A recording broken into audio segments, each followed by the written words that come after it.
I love that joke. There it is. And we're gonna go ahead and hold on. Let me get live stream live on YouTube.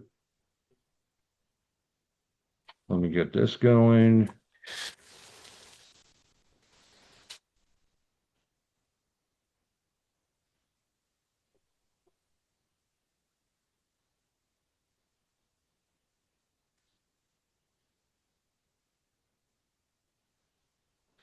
Rocky. What you doing, boy? Okay. Well, yep. Don't get me. What you gonna get me? Mm-hmm. My cat's Okay. wants to join the other cat. Mm-hmm. He's a big boy. He's 22 pounds. He's And huge. he's 22 pounds. Yeah, he's a big kitty. Oh, here he Oh comes. wow. Wait. Oh, there he. Oh, there's a tail. Rocky. Hey, baby. What you doing, buddy? He's a little shy. He's a big boy. Mm-hmm. Oh, yeah. Oh, look Him at and the. that big boy. Look at that big Oh, boy. Oh him boy. and the. I know. So that other girl cat there is their brother and sister. Are they And really? yeah, I got them from, oddly enough, from a fan in Nebraska, and she like Mm. rescues, raises cats, whatever. And so when they were born, she's like, "Oh, I got two cats for you if you want." And I'm like, "Sweet."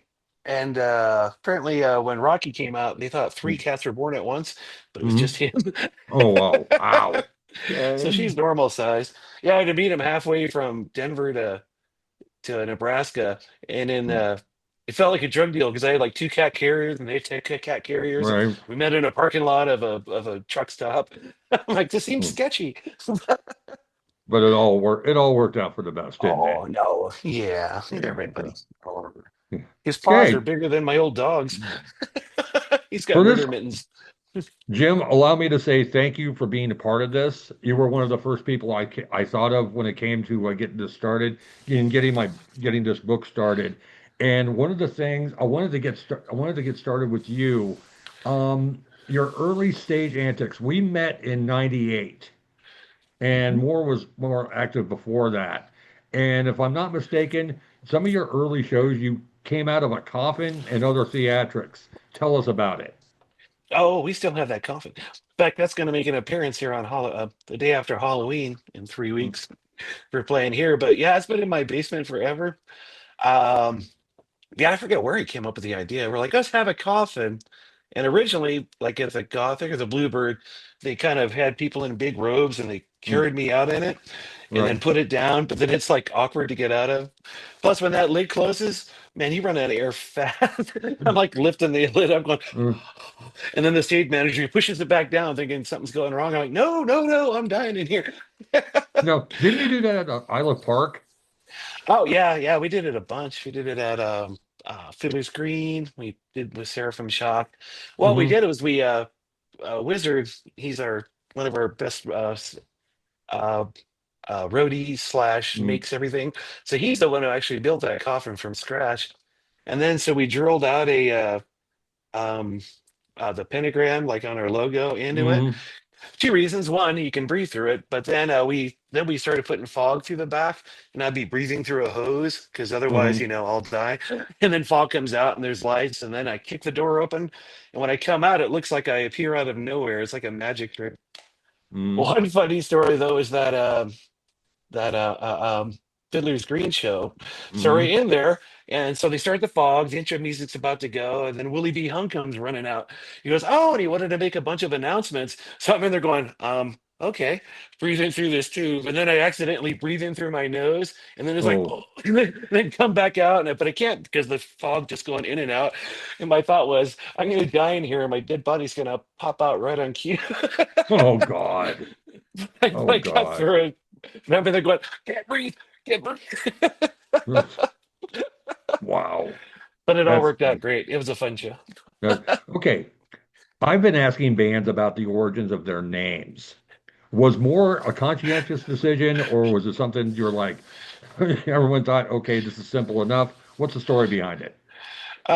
So nobody could decide on a freaking name. It's like 1994 Mm. because we came out in 95, but we started at the end of 94, and Right. nobody could. Nobody could agree on a name, like none of it. Out of these cool metal names, and then the guitar player had um, prog names that he liked. We could decide on it. Finally, Dan, the bass player, goes, let's just call it more, like Dio. And my comment at the time was two reasons. One, it's going to be a marketing nightmare. And number two, everybody will think I thought of that. And I was right on both accounts because it's a pain in the ass marketing, but we're kind of stuck with it. Right. Dave Grohl recently said, he goes, man, if I knew the Foo Fighters were going to blow up, I would have picked a cooler name. I get it. So we added the AD on the end now. That Mm-hmm. way, so you can find us on the internet. Right. The last album we did, everybody's like, we do interviews and they go, why'd you call it Guillotines and Angel Wings? That's so cool. I go, so you can find us on the fucking internet to this day Mm-hmm. because there's so many more things out there now. There wasn't Yeah. in the 90s because the internet was fresh. Like Um. MySpace, we were myspace.com/more, and that's why we had Mm-hmm. 100,000 fans or something insane like that. Mm-hmm. But go It's ahead. funny that you mentioned the internet. I was gonna bring that up next. Is Yeah. that in the early mid '90s, America Online comes up, and other whatnot. There's like, what are we supposed to do with this? What was your observation of the internet in the mid '90s, and what did you decide to do in terms of marketing the band? What to you were the pros and cons of it? Yeah, well, and to this day, I mean, well, like how do I put that? Yeah, I mean, you can put stuff out on the internet and you get lots of fans. But when it comes to live shows, it doesn't seem to have the same reach, No, not even like close. locally. So I started doing flyers again this week, and or recently, and it seems to work. Like nobody hands out flyers. I mean, like nobody puts Right. up posters, nobody puts up flyers. But we used to in the '90s and 2000s, we would coat everything. In fact, Fiddler's Green, Hmm. when House of Blues ran it, hated us because there were so many flyers all over the place. It kind Hmm. of became a joke where we would stash them in, all our pockets and stuff and sneak in, and they were like actively trying to find us handing out flyers. Hmm. So we made it into a game, and we always won. Hmm. But there's something about having a piece of paper in your hand. People go, oh, and then they show up. We, we Hmm. we would get about a 25% return. So if you Hmm. put out 1,000 flyers, you get 250 Hmm. people, Right. like every time, and it still works to this day. That's why we try to hand out like a couple thousand flyers, put up posters, Right. advertising. Nobody advertise because on the internet we all do it. You just scroll by, you see something, you go, "Oh, that seems cool," and then you just keep on going, and your brain Right. just forgets until like Right. the day before the show. You're like, "Oh shit, I forgot about that." Right. That's what happened to the priest and Alice Cooper. I totally forgot about it till like the day before the show. I'm like, "Oh shit." Mm. So that worked out. Right.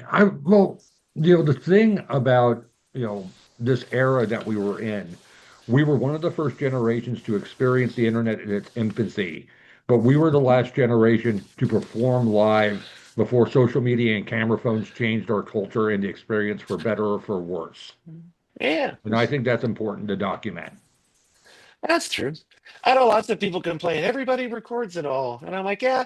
And I think some people, you get you know, your your auteurs out there that try to film the whole show, and I'll film little pieces, and that's what I think most people do, like me. Like, oh, let me get like the first 30 seconds of this, and then Mm. okay, cool. Now I'm gonna enjoy the show, Yeah. and that's what I do. And I'll throw up a clip here or there, but you record the whole thing. You're never gonna watch it again, and neither is Right. anybody else. Well, right.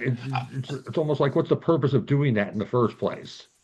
I do wish that we had camera phones back in the 90s and early 2000s because there's so many great moments that are just we don't have because Mm, mm. I Right. need to do that thing where you send in videotape because I got a bunch of the little high eights and all that from Hmm. those video cameras that I've got like a ton of them and I need to send them in to get all those. I mean, you got uh us at famous people's houses hanging out, everything. There's some shows, there's so much good stuff going in there.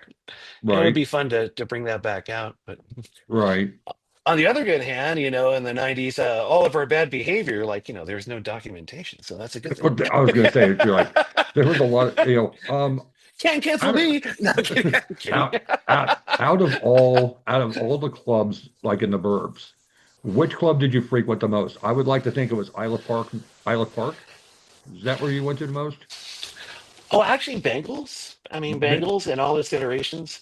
And we were Hmm. one of the last bands to play Bangles before it closed the first time.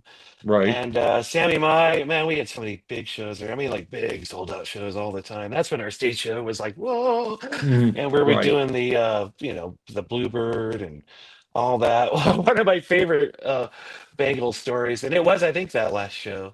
Hmm. And so we had our big stage show, and we had this big iron fence. Like we had, I forget where we got it. I think we stole it actually, but we built a whole graveyard on stage. And there was these dead trees, which we actually stole from the city of Westminster because they had put out new trees. And 3 in the morning, we went out and we pulled them up for two of them for Hmm. a stage show because we were little delinquents back then. But we Hmm. had the whole thing, the big show, Eric's big thing with the gargoyles and the drum Hmm. riser. And then I got this like Dracula. Remember when the brides come out from the Hmm. bed and all that? So I had a big giant black sheet, and then that I got from some Sally's or whatever. And then we got under it, and I waited, and Hmm. then the intro music goes out, and we come rising up out of it. And I appear out of nowhere in the fog. Everybody's like, "Ah!" But they had so much fog going on. I ran, and remember that stage is like 5 feet tall, and Hmm. they had a barrier in front because it was sold out, and they had like bouncers in the barrier, like a regular Hmm. concert. And I grabbed my microphone, I take 3 steps, and down I went. But I landed on my feet, so everybody thought I did it on purpose. And I'm like, because I couldn't see the edge of the stage. So I'm like, oh, so I'm high fiving people, ran back around the side of the stage. The band's like, holy shit, holy, oh, because this everybody goes, I thought you meant to do that. I'm like, yeah, I did. Yeah, I can't Hmm. believe you didn't think I meant to do that. Right. Oh man. Yeah. Okay. I remember discovering you guys on Euphony magazine. Yeah. Eh, and the big thing I remember is like you guys bought a school bus from a Catholic church, right? Yeah, we did. How long So that did was that a, last? oh, that thing blew up like in 3 tours. So we bought it. Dan found it at some Catholic school, and they were trying to get rid of it. And and me being me, they had the priest, collar, the whole 9 yards.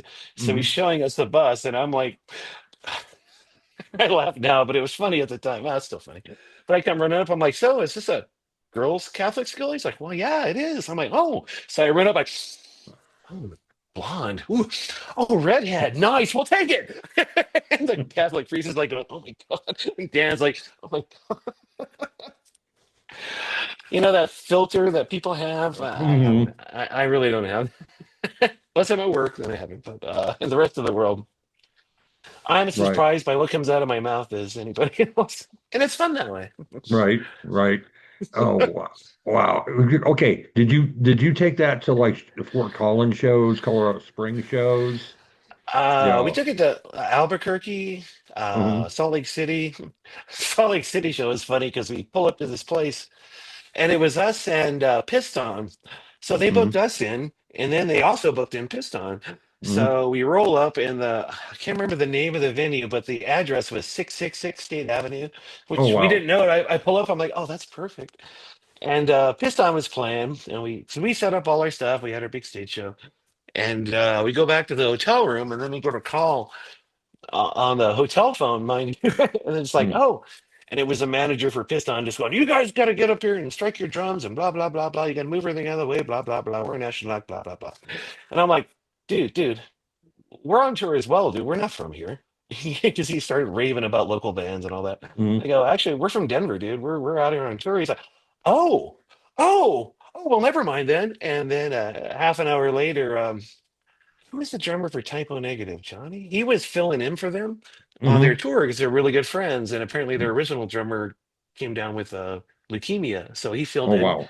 And he was such a nice guy. So he calls back and I'm like, oh, am I going to get shit about this again? He's like, can I talk to your drummer? I really love his drum set. So him and Hmm. Eric are like this. No, they were hilarious. It was a good time.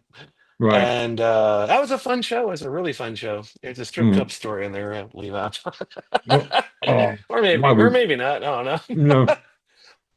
Okay, Um. actually, that's a funny one because we always go Mhm. to a strip club everywhere where we went, and Mhm. by then, and we'd never been to Utah, much less a Utah strip club. Mhm. So we tell Johnny from Typo and the guitar player, he's hilarious. I think it was great.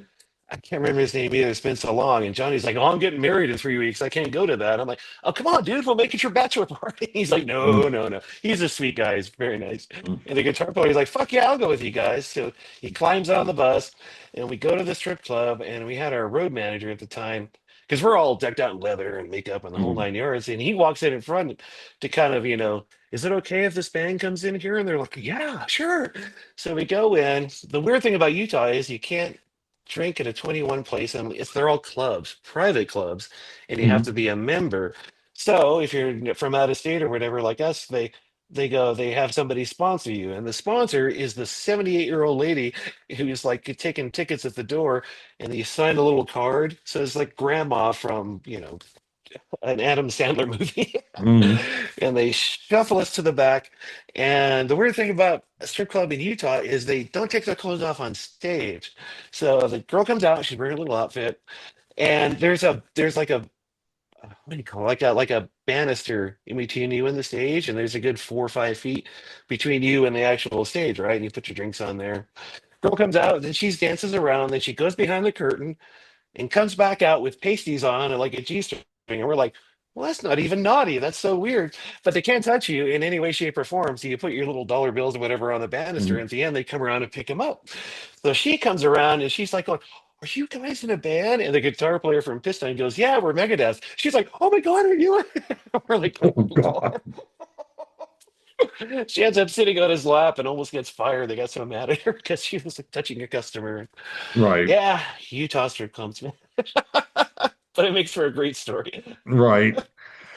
I will admit some of my favorite more memories is Eric and Rhodey John before more shows. You know, and to say the conversations were rated triple X is the understatement of the 2000s. Easily above and beyond. Well, sex is funny. That's why it makes for good jokes. Right. Yeah, kind of like what happens behind the curtain at Pinky's. You were one of the first participants, weren't you? Pinkies. Oh, we played shows there, but I don't remember anything actually crazy going on there, to be honest with you. No, Uh, just just well, debauchery, just our general debaucherous stuff. conversation is always bizarre, but there was literally no debaucheries at Pinkies. Where were your Moore's biggest case of debaucheries in the Denver scene? Us as the band, oh, by then I was married. More debaucheries is before that, and that'd be Right, Bangles. Bangles. I'm not saying that Lost Bangles is insane. I mean, it's like the whiskey a go-go on crack.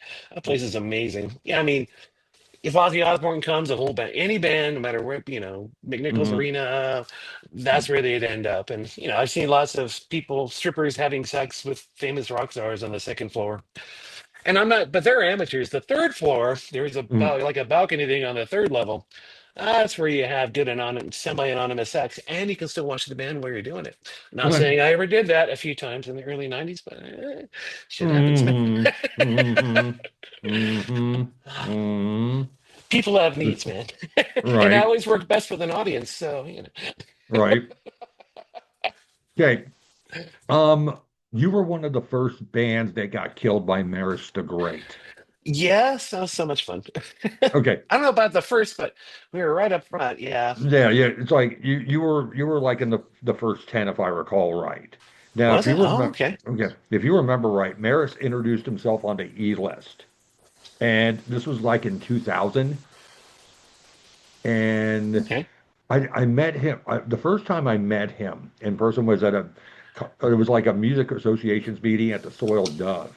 And Ooh, he hadn't grown into a full outfit yet. He was still wearing uh-huh. an army jacket. And I think that was the era where he killed you guys, if I'm not mistaken. No. Oh, hang on one second. Yeah. I gotta pee really fast. Hang on one second. Go ahead. We'll continue that. Pause. Ooh.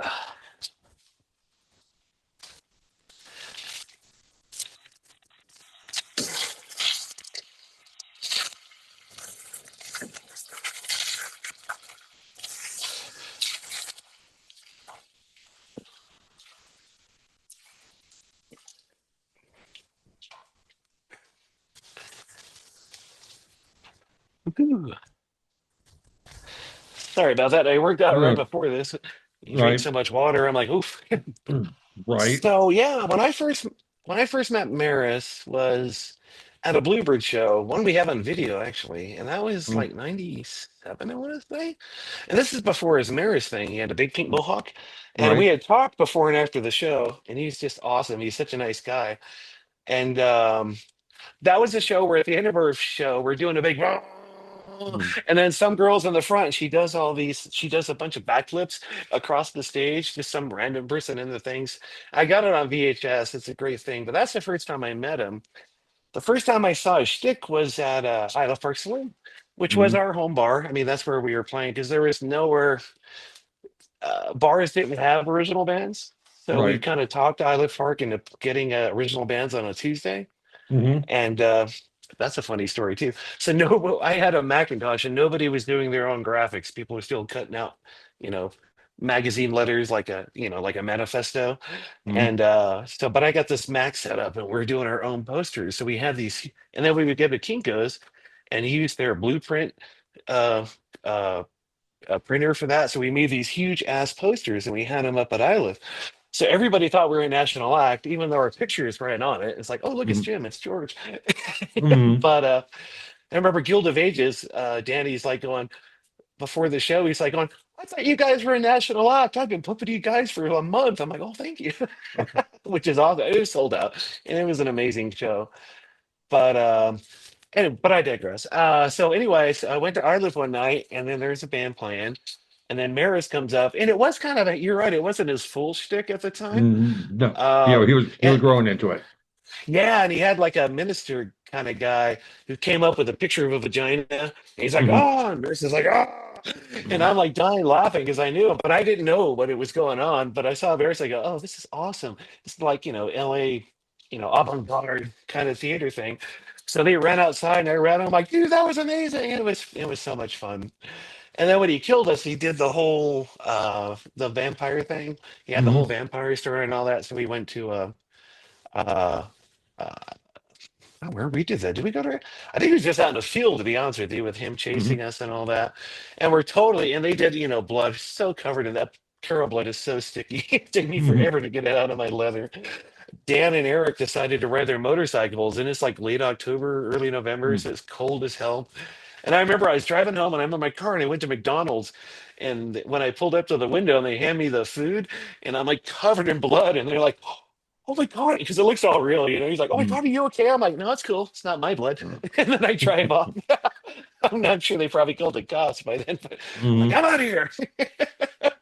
Now, you being one of the early Maris murder, so to speak, Mhm. everybody was not receptive to him. Some people were very resistive. Yeah. Did you witness firsthand anybody? Did you have to intervene? Did you have to do anything? Oh God, that happened a lot. That happened at the Warp Tour. Hmm. Because it was weird. People would gather around him like people that have no idea what's going on, and poor Maris stays in character the whole time. But he's like, and I go up, I'm like, "Hey, Maris!" Big hugs and all. And they're like, "Oh, okay, that's cool." I remember Right. that happened at a Rogue show too. There was some Right. kind of Westward thing. It was downtown, same deal, up in front of the stage, and Rogue's on, but then Maris is doing his thing, and then a bunch of Mhm. people start getting all mad at him for because people are dumb. And so I Mhm. did the same thing. I'm like, "Hey," and they're like, "Oh, okay, that must be cool then." I Right. don't know why. I don't know why me giving him a hug made everything cool, but hey, I'm like, no, leave Maris alone, you weirdos. Right. I I will don't think people are openly. used to theater, Mhm. in this town like that, kind of, But but now he's an institution, which is awesome. Right. Maris I is like will. the coolest. Oh, he's one of the greatest things. Greatest things that Mhm. the scene ever came out. And I will openly admit when he emerged on the E list, then he confessed a good chunk of his website was devoted to Murray Neal from Drudgery. I don't know if you remember that. No, I don't. But Yeah, I do. And I remember that, and I'm like, okay, what do I make of this guy? Then when Pinky's got its stage built, yeah. Pinky's got its stage built, I'm like, okay, I'll email Maris and I'll see if he wants to come check it out. I met him. Hmm. He wore a hockey mask, kind of like Jason from Friday the 13th. Okay. He's like, hi, I'm Maris, and his manager Rainey Kelso, she was from Jersey. My boss at Pinky's was from Jersey. They hit it off. They did Maris the Great's return show because he took, he would take sabbaticals after Halloween, Yeah. and we did that lineup was Switchpin, Brutal Infliction, Synthetic Delusion, Aggressive Persuasion, Six Box, and Mason Eye, and that was the largest grossing event Pinky's ever had. Nice. It was That's awesome. huge. Cool. Did you ever play a Bite My Halloweeny show, or did you go to one? I went to one a couple of years ago, or last year, year before, whenever the one is the venue, I went to that one. I think I've been Okay, to a couple. If Maurice is playing, I'm usually there, so if I right, can, yeah, right, because I work nights, so it's always not always possible. But right. Okay. Um, okay, look, there's three venues I want to be specific with. That's yeah. the Ogden, the Bluebird, and the Ogden Bluebird Gothic. Out of those Hmm. three, if you had one last show, where would you play it? Oh, probably the Gothic. They have the best green room of all of them. Um, uh, but no, I mean the Gothic is. Well, shit, they're all great, and I've had just amazing shows at all of them. I right, don't know. The Gothic, I think we probably ended up playing the most. right. Uh, so I remember our first blooper show, actually our second blooper show, because we did Euphony Mm-hmm. Music News had that local right after it was a porn theater, and Mm-hmm. then they had like an all day festival, Right. and she put us in on that. There's a funny story about that. Oh, there's so many funny stories. But that show, and it was like 6 months to a year because it used to be a porn theater, Right. and then they stopped being a porn theater and decided to be a music venue. And then so we're playing that show, and it's like there was like 10 bands on that thing. And I think we're I, up like at five or six or something, because we're brand new mm, at the time. right. And they had and it was totally eclectic. I mean, you had Mm, us and thrash bands, you had like Jewel type people. mm-hmm. And then because the lady after us, there was a band after us, and they were kind of a Jewel type band. And Dan, Mm, bass player, he's like, he has drink of water and does the Gene Simmons spews water up, and all that. And then afterwards, though, out of the girls, they're like, was yelling at us or yelling at Dan. She's like, "Oh my God, you spit water on that stage. We have to stand on that stage." And I go, this is a porn theater. You have no idea what kind of fluids have been spilled around here before. And she's like, "It was? Oh my God." Like, it's just water. Oh my God, whatever. oh wow.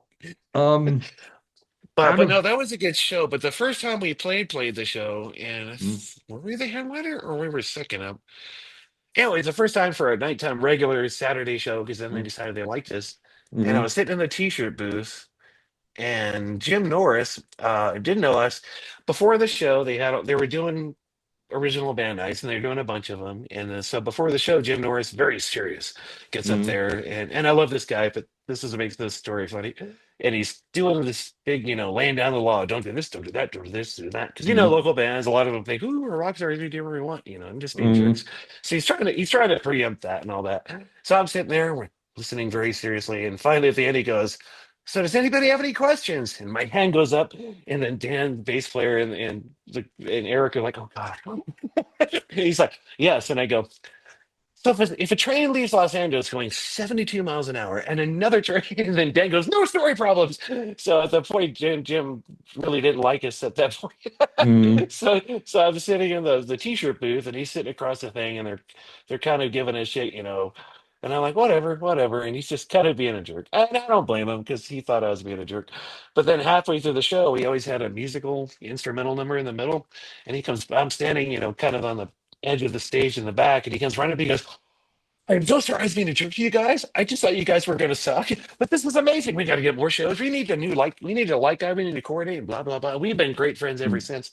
mm-hmm, So the moral of the story is be nice to people and, just show up with your stuff, man. Because he was so, mm-hmm, we've been besties like forever. I love that guy. He's so good. right. Um, but it's true. And, sometimes people are like, "Well, they didn't like us straight out of the gate." I've heard this from so many bands. People were rude to us, but then they liked us afterwards. Who cares? I'm like, well, that's the whole point. All bands. This Mm-hmm, happened in Chicago with us. The band was mad because the local club they're kind of being jerks before the show, but they're nice after. I'm like, mm-hmm, well, why are you butthurt? I mean, they don't know us.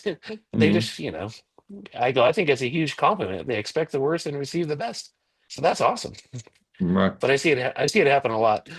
But yeah, and if you're just nice and professional and you bring it, you got to bring it Mm. though, because if you do suck, well, Right. but but um, but bring it and be professional and nice to everybody because we're all just here to have a show Right. and it's rock and roll, man. Right. Let's have a good time. Um, Moore surely had experiences at Cricket on the Hill. Surely you We only did. played there a couple of times, to be honest with you. But Mm-hmm. my favorite memory was that is I used their mic stand because we're playing a show, and that stage is all tiny, but the sound is great and the crowd is cool. And then they had like one of those weighted stands with the chrome, and their stand broke, and so it like broke off in my hand, like at the beginning of the show. Preface the story. I used to play guitar and sing all the time before I started this band, or me Mm-hmm. and Dan started this band. And but before that, I joined a band that just wanted a singer. And I go, well, what did I do with my hands? Which is why I always have a mic stand in my hands to this day. And but that thing broke off, and I was like, oh fuck, what do I do? And then remembered Freddie Mercury, and I did my Freddie Mercury imitation the entire show. And people are like, that was amazing. You're doing your Freddie Mercury, and they thought it was on purpose, but it really just broke. I had to apologize. Your mic stand broke. I'm sorry. They're like, oh, I think it was old as shit anyway. That was a great show. I'm like, Mm-hmm. yay. But I got to pull out my best Freddie. So that was fun. Oh, oh man. Um, what else? Okay, if if you had it your way and you could form more the ideal more lineup from all the players you played with, either played with or you wish you could have had in the band from other bands in the circuit, you would be the vocalist. Who would be your guitar player, bassist, and drummer? It could be more past, present, and it could be anyone from the circuit. Oh, that'd be the current lineup. Yeah. Because no, it really is amazing. Because well, look, I've been doing that band forever and ever and ever. 6 albums, touring everywhere, and then and we have my daughter, which I love. She's amazing, but she turned like 3 or 4, and I was spending all my time between work and band and all that. And I after the sixth album, I was just like, oh, I just need a break. So I kind of Mm, dissolved the band. And they became Necropanther, which they're mm, awesome. They're like a super thrash band.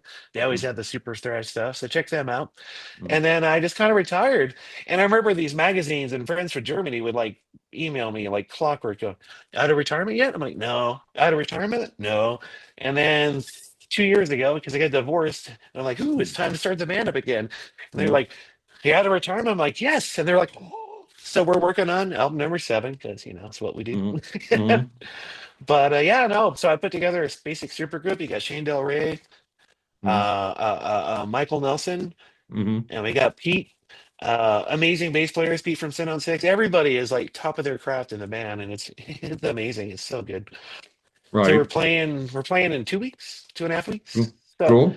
on November 1st, they gave us. We're playing the Springs at Uh-huh. Union Station, which is Mm, the last time we played Springs many years ago was at Union Station, so this is kind of perfect because they stopped having bands, but they're doing it now, so it's awesome. And mm, they gave us the choice of the 31st or the first. I go, well, let's take the first because it's a Saturday, and it's mm, like The Hobbit, Second breakfast. What about second breakfast? Well, second Halloween is gonna be a blast. We're bringing the stage show, mind you.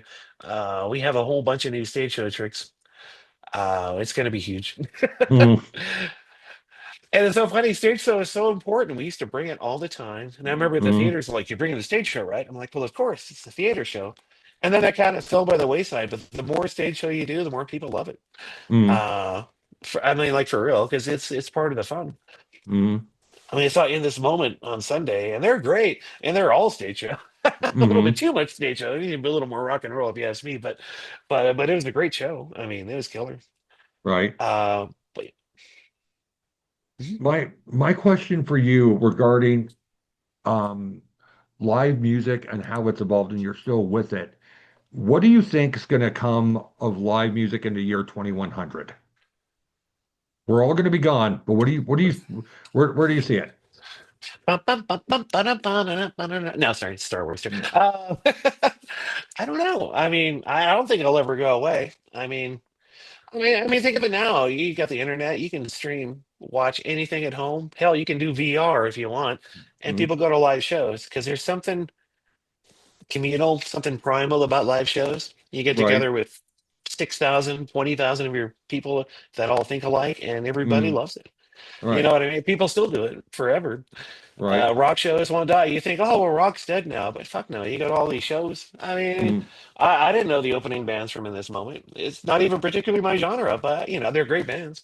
But Right. everybody's going crazy, and everybody's there. And to Judas Priest, Alice Cooper on the other swing of that stuff. Almost before our time. You know what I mean? And because they all started in the '70s and '60s, and Right. everybody was there, kids, old uns, you name it, and everybody's just going to absolutely ape shit. Uh, yeah, the live experience will never go away. I mean, think of orchestras, Mm-hmm. plays. I mean, stuff's been around Well, forever. well, the one thing I'm wondering, I'll be gone when this happens, but I'm just wondering, AI musicians. There may be one guy, let's just say, someone like you who sings and has four AI musicians behind him. I'm wondering if that could be a thing. Well, I mean, some people kind of do that. Not to name names, but some bands there. There's basically a couple guys in it, and everything else is recorded.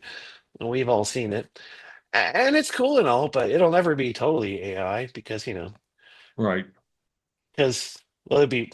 I guess never say never, but I don't know. There's something about actual people. Hmm. See, music is emotion made put to life. You know what I mean? Right. And that's why Hmm. people love music. Because it's something primal about it. You hear it, you don't even know the words. Hmm. You don't know how to play it. You don't understand it. I always say that. Why do people go crazy for musicians and they want to know what you're all about? I'm like, because we're wizards. We make emotion out of nothing. Hmm. Wait, here's a play. Make love out of nothing at all. But no, but it's true though. I mean, it's like, how do you do it? And the weird thing is, pe- so many people are like, "What's your songwriting process? How do you come up with this stuff?" And I'm like, "I just do. I can't explain it."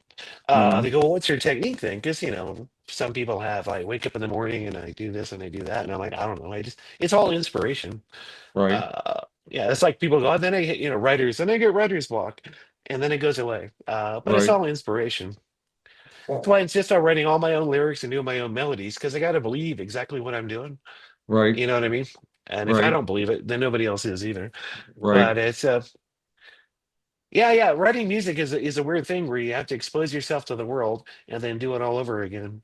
And Right. usually, sometimes not your best parts, but you do it anyway, and Right. that's what makes it fun. Yeah. Um, in terms of clubs like TNR's, Whiskey Bill's, X Saloon, Buffalo Rose, you have any particular memories of those? Oh, I didn't drink that much. No, we played them all, and they're all fun. Whiskey Bills is a lot of fun. Except for that pole that was in the middle Right. that you have to sing your. Okay. um, Go ahead. Did you play Whiskey Bills before Bill Terrell took it over? Because if you remember right, before Terrell took over, it was in 2003. It was a cover band 5 nights a week, Oh, Tuesday through okay. Saturday. And I don't, Peace, Love, and Destruction managed to sneak in there every now and then, but that's the only band I know of. Can you say the same thing? No, no, yeah, we played there a bunch before that. We Did you played there in the really? '90s. Oh, in the '90s, yeah. What? I remember one time. Well, because we usually played nights, but one time they were doing kind of an all-day thing because of the food festival. What's that? Taste of Denver or Taste of Oh, Taste Colorado? Colorado. Yeah, we're doing that. So we actually played it when the sun was still up. And then it was so hot, we actually played in regular clothes with Mm, like camouflage shorts and all that. So I'm like, this is the only time you'll ever see us in street clothes on stage. But I do remember that. That was, geez, 99, 98, something hmm. like that. So Okay. yeah, we played there at night too, a bunch. They really liked us for Right. whatever reason. And then Right. I forgot that Bill took it over in the 2000s. I'm like, oh, that's right. Right. Yeah. Surely you did a gig there with him, didn't you? Oh, I'm sure. I mean, so many gigs, but I'm sure we have. Yeah. Yeah. I What love was Bill. your Bill's a great yeah guy. yeah What was your relationship with him? You know, Oh, we're just good friends. You know what I mean? We're colleagues, we're friends. He's just such a mm, fun guy. uh, He used to always and have those after parties after his shows. I only went mm, to one of them, but they were insane. right. Like, Yeah. and I used to play at that because it was at the rehearsal space, whatever, down on Hmm. Colfax. And I Right. remember I was in one band before I like went pro that we practiced in that same place. So I was like, I know where that's at. And his parties are insane. It was awesome. Oh man. So, okay. Um, well, I only had one more topic. Opening Okay. for nationals. Oh, okay. Oh, okay. Did were they easy for you to come to? Were some national acts that basically you thought they'd be great, but they were total assholes? What were opening for nationals? What was your what? Give me some highlights. Oh, okay. So we opened for God, tons, so many.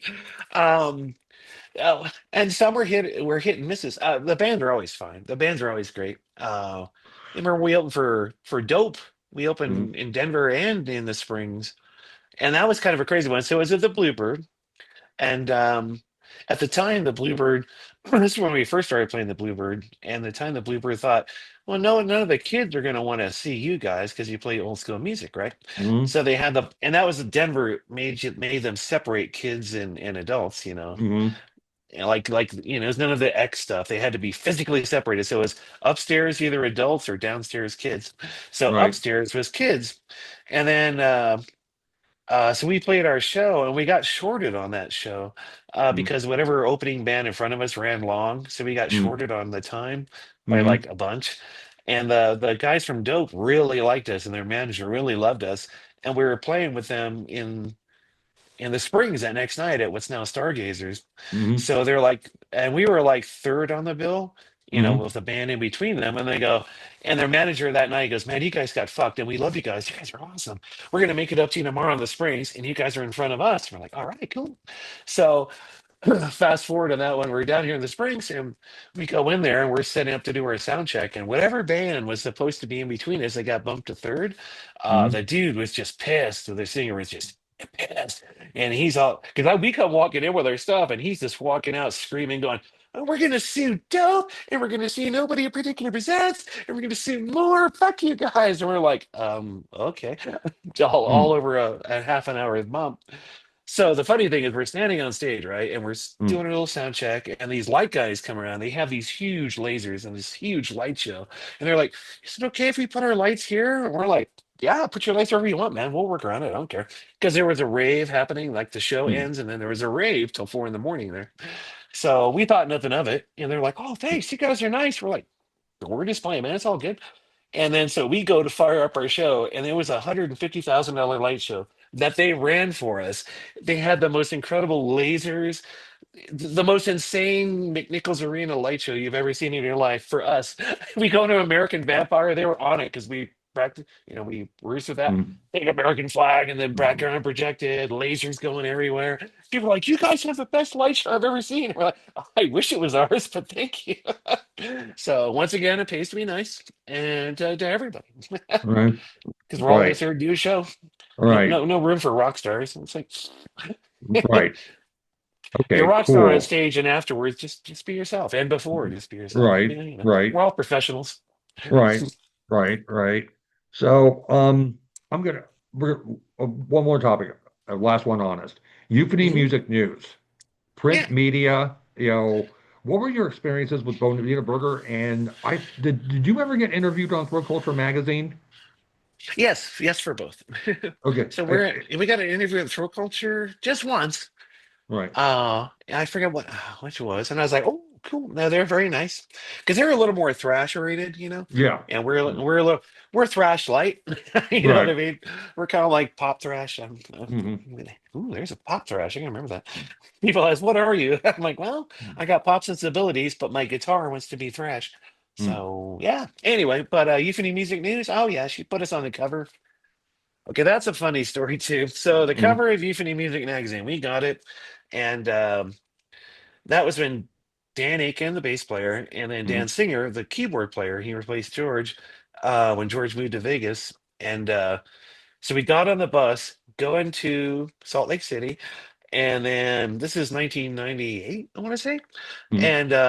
And Dan Singer gets on the bus and he popped open a laptop, which laptops, he's a computer guy, IT dude, so nobody really had laptops at the time. They're very Mm-hmm. expensive and clunky.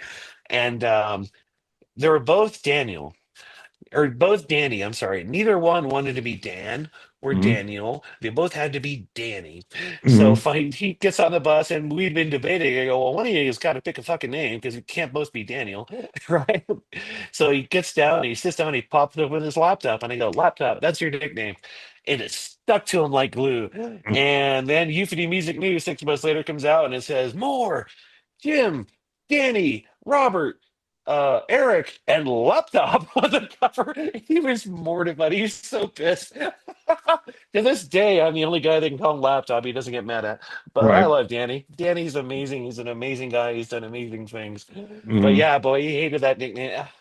I rarely give nicknames, but when I do, they stick like glue. Mm-hmm. But Bonita Burger also got us our first LA gig, actually. And this is a really Right. good story. So me restarted the band in what 2002 or three, Mm-hmm. and we were playing, all of our usual places, in other states. But I go, let's play LA because we'd never played LA at that point because Mm-hmm. Danny didn't want to play LA. Bass player, he's like, no, I don't. He's from it, he lived in LA. He's let's not go there. I'm like, no, we'll be great there. He's like, no, no, yeah, no, blah blah. So I sent out, or we have these incredible packages, like folders. So no matter where we send them in the country, people are like, fuck, and they book us because they're amazing, great advertising. But we send them to LA, nothing, Right. crickets. Yeah, so me and Matt Meyer, who's a guitar player, we said, fuck it, let's fly out there. So we flew out there to talk to people. Man, Mm-hmm. we didn't get through a secretary anywhere. No one wanted to talk to out of town bands, out of town unsigned bands, like at all. So we're there and we're having a great time. We're hanging out with LA Guns, they're hanging out with Union Underground. I mean, friends, all these friends, we're like, oh, at least I get to hang out with all my friends. And then we went and had lunch. Benita Burger, I called her up because I knew she's living out there. I'm like, hey, can you give us any tips on getting a show out here? Because we can't seem to get anything going, she goes, really? That's weird. You guys get booked everywhere. I'm like, I know.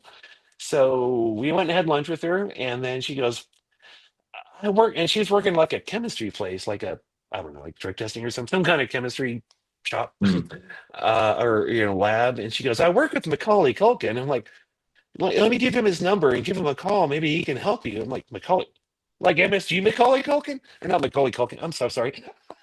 Robin Uh, McCauley. yes, thank you, Robin Macaulay. I can't believe I just said that. I had a couple of drinkies. No, but Robin Macaulay, so I call him up. And he's the sweetest guy in the world. He got us our first shows. He's so nice. Or no, he called me. I'm so sorry. She goes, I'll give him your number at the hotel. And if he wants to call you, he'll call you. So me Mm-hmm. and Matt are sitting around getting ready to go out, and then our phone rings. And he goes, hey, it's Rob McCauley. Benita said to call you to help you get shows. I'm like, oh my fucking God, I'm talking to goddamn Rob McCauley. And he's one of my idols. I'm like, get the fuck out of town. I'm like, yes. And then I fanboyed out a little bit. I'm like, oh my God, how come you haven't been playing? He's like, oh, Rock, I'm done with that. I go, you kidding me? It's one of the greatest albums of all time. He goes, oh, nobody knows that album. And I'm like, anytime, anytime. I start singing it. He's like, you remember that? I go, dude, everybody remembers that. You need to get on them. You need to get another album out. You need to start playing. And he did a couple years later. So, woohoo, which is awesome. Good for him. But he totally goes, there's a promoter in town. I'll blank the name. And he goes, call him. Here's his number. And the first words out of your mouth isn't, hey, I'm Jim from a band or whatever. He goes, the first words out of your mouth is, I'm blah blah, and I'm Robin McCauley's dear friend, and he told me to call you. So the first words out of my mouth, Jimmy answers about, what? Who is this? And I'm like, I'm Robin McCauley's dear friend, I'm Jim, and he told me to call you. And then we got our first show opening for Lizzie Borden. Right. So sometimes it pays to be nice and to know people. So, and Right. that was an amazing show. It was such a good show because I love Lizzie Borden. So that was tips for me to open for them in Right. LA, and that was our first LA show. And after that, it just snowballed into the whiskey and everything else that we played. And to this day, people think we're from LA because we play there so much. Like Mm-hmm. I'll be here in Denver and friends band, Belly Guys, whoever. What are you doing here, Jim? I'm like, I live here. They're like, no, you don't. You live in Hollywood. I'm like, no, no, no, I live here. Mm-hmm. I can't afford to live in Hollywood. But yeah, Hollywood is my second home. I love it. Right. Right. Okay. I'm gonna go ahead and stop the